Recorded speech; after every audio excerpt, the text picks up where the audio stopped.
is Steve Oken. He's the founder and CEO of strategic advisory firm APAC Advisors. Steve, good to have you on the program. Thank you. For American consumers watching this interview, are they going to be footing the bill?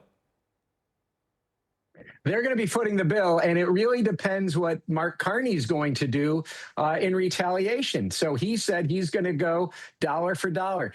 Believe him. There's only been two countries that have stood up to Donald Trump's tariffs and retaliated, China and Canada, and they're going to do it again.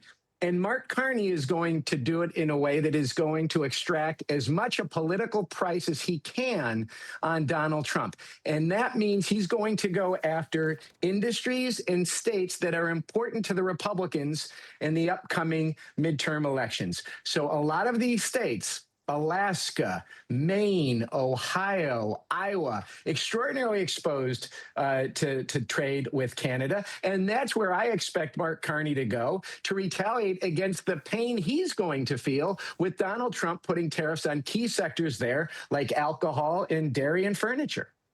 And yeah, there's steel, aluminium, or as they say in America, aluminum, autos, lumber.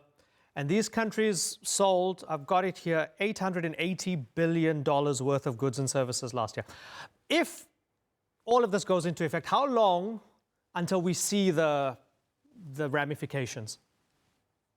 Well, there are not a lot of ramifications from a macro perspective. And you hear economists saying, well, this is just 5% of $382 billion of Canadian exports. So in that way, it's not going to have a huge hit on the Canadian economy. But as somebody who's worked in politics, it will have a big political hit because the people affected, the people in the alcohol industry, the people who make the furniture, the dairy farmers, they're going to feel the pain themselves, and they are going to make their disfavor with these tariffs well known. And Mark Carney is going to have to retaliate for his own political purposes. And so that is where you've got to watch these specific sectors, watch where Canada retaliates, see who gets the real pain. And I think this is going to get resolved because there's too much pain on both sides of the border for these 50% tariffs to go on for months and months and months. I expect a resolution. I don't know if it's going to be days,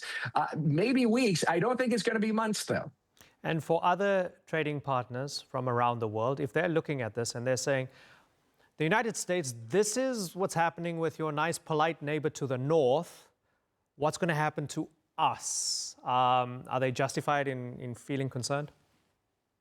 It's not what's going to happen. It's what's happened to us. You know, Donald Trump, he's not very hard to read on trade. He has said consistently, tariffs is his favorite word in the dictionary. He truly believes this helps the U.S. economy, that it brings investment, it brings manufacturing, it keeps manufacturing from leaving. There's no real proof that that's true, but that doesn't mean he doesn't believe it and he doesn't act on it. And so, yeah, you better expect tariffs. We've got tariffs pending now against 16 economies because of their excess capacity in coming to the United States. We just had countries, 60 of them, hit with 10 or 12.5% tariffs because of forced labor. So, of course, you are going to have more tariffs from Trump. Now, the question is, will others follow China and Canada in retaliating against the United States? And no one else has done it, just the two of them. Yep, good point. Live from Singapore, Steve Oken. Thank you so much for joining us. Good to get your thoughts. Thank you.